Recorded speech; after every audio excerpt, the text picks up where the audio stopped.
아찔한 순간이었습니다. 최근 한 달간 잦은 사고로 불안감을 키웠던 코레일이 급기야 KTX 탈선 사고를 일으켰습니다. 앞으로 겁이 나서 열차 타겠느냐 이런 목소리까지 나오는데요. 전문가 연결해서 이번 철도 탈선 사고 원인은 무엇이고 또 어떻게 이 사고가 잦은 이유는 무엇인지 분석해 보겠습니다. 진장원 한국교통대학원장 연결해 보겠습니다. 자, 진 원장님 나와 계십니까? 예, 안녕하세요. 예. 진장원입니다. 예. 예. 자, 열차 열량 전체가 선로에서 이탈했고요. 이 충격으로 앞쪽 두 량은 기역자로 꺾인 채 튕겨나가는 그 화면 현장을 아마 시청자 여러분들 보시면서 충격적이지 않았을까 싶은데 예. 이게 제속도를 냈을 때 이 정도였습니다. 만약에 속도를 내기 시작한 그러니까 200km 이상 속도를 냈을 때 만약 이런 사고가 났으면 어떻게 되는 겁니까? 우리가 상상하기 어려운 그런 사고가 났을 것 같습니다. 고속도에서 났을 경우에는 그나마 이제 이번 사고는 뒤에 8량은 이제 좀 얌전히 좀 표현이 좀 이상하지만 얌전히 누운 정도로 끝났지 않습니까? 네. 근데 만약에 고속도 200km 이상에서 만약 났으면은 나머지 8량도 완전히 튕겨서 이렇게 뛰어서 나갔을 겁니다. 그래서 굉장히 많이 이렇게 사망 사고로 이어졌을 것 같습니다. 예. 그러니까 지금은 속도를 내기 전이었기 때문에 두 량 정도만 이렇게 꺾였지만 만약 속도를 냈으면 전체가 다 꺾였을 수 있는 이런 위험한 상황이었다는 말씀이신데, 자, 지금까지 드러난 원인을 보면은 선로 전환기에 문제가 있었던 것으로 지적이 됩니다. 그러니까 열차의 궤도를 바꿔주는 역할을 하는 장치에 문제가 있었다는 이런 얘기인 거죠? 예, 예. 그 지금까지 이렇게 보도를 통해서 나오고 있는 내용은 뭐냐면은 그 철로가 이제 두 종류가 있어요. 그러니까 네. 예를 들어서 서울로 가는 철로가 21B선이고요. 예. 그다음에 강릉 쪽 차량 기지로 돌아가는 게 21A선인데 예. 얘네들이 이제 같이 돌아가게 돼 있어요. 그래서 이제 그 선로 전환기에서 이제 이게 불일치가 됐을 경우에 관제센터에서 직원을 보내서 확인하게 되어 있습니다. 예. 아마도 2017년 6월에 설치됐기 때문에 노후화에 따른 문제는 아닌 것 같고요.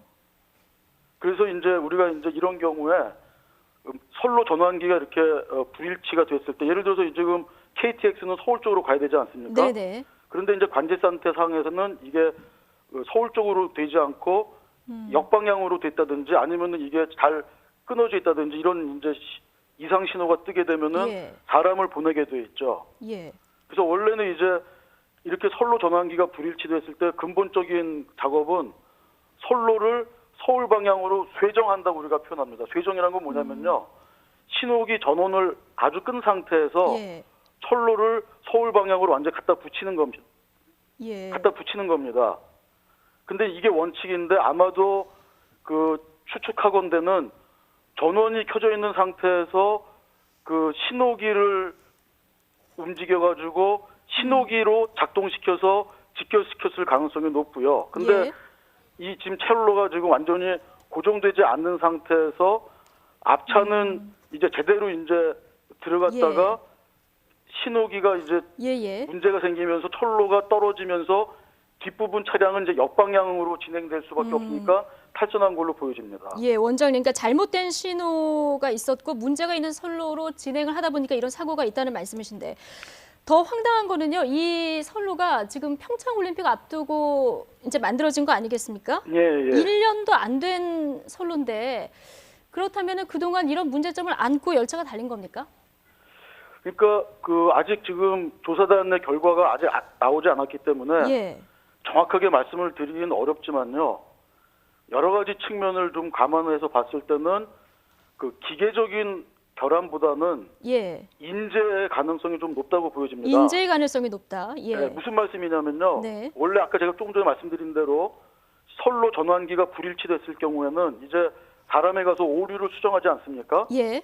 수정한 다음에 다시 관제센터에서는 다시 한번 돌려봐라, 다시 한번 역으로 돌려봐라 해가지고 다시 확인하는 게 현장에서 시연하는 게 정상입니다. 아, 예. 근데 이 부분이 지금 아직 확인되고 있지는 않습니다만 예.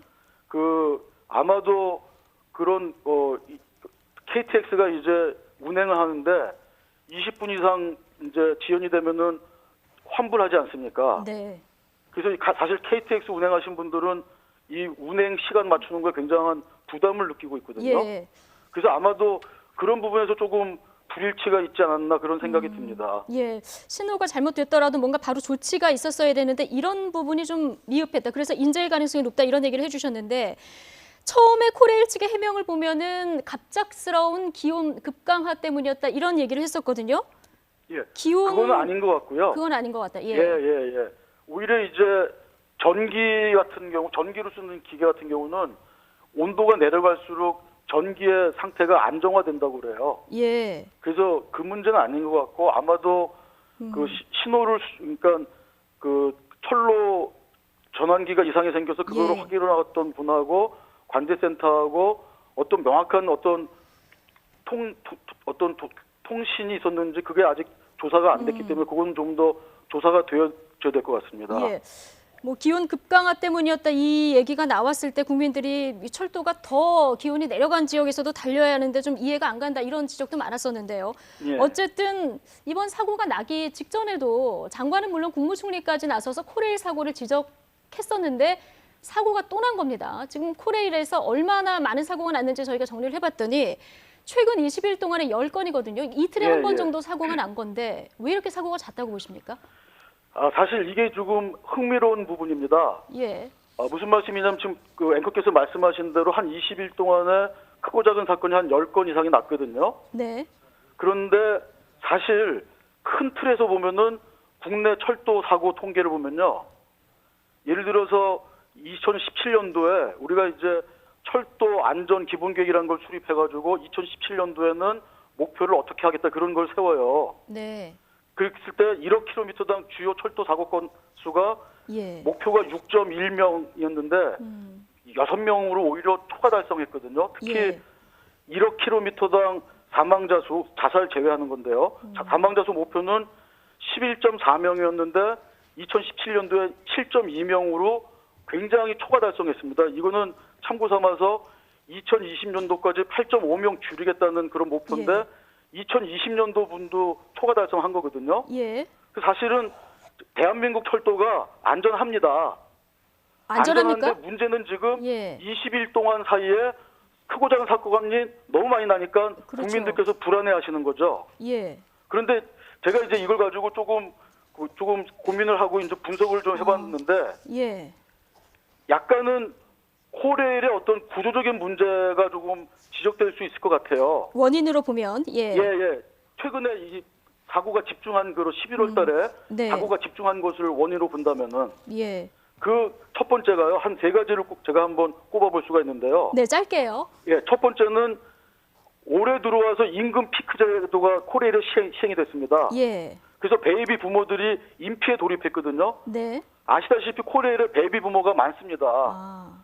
그래서 이 베이비 부모 인피 들어간 분들이 인력 업무량이 줍니다. 예. 그래서 인력이 지금 절대적으로 부족한 부분이 있는 것 같고요. 네. 또 하나 더 재밌는 건 뭐냐면은 그 코레일의 재정 악화가 돼가지고 지난 11월 초에 그 예. 노조하고 이제 코레일 사측하고 그 협상이 이제 종료가 됐거든요. 그때 어떻게 했냐면은 네. 연가 보상을 돈으로 주는 게 없어지고 연가를 실제로 사용하라고 장려가 됐어요. 예. 그래서 11월 달에 사실은 지금 연가 사용이 집중되기 시작했습니다.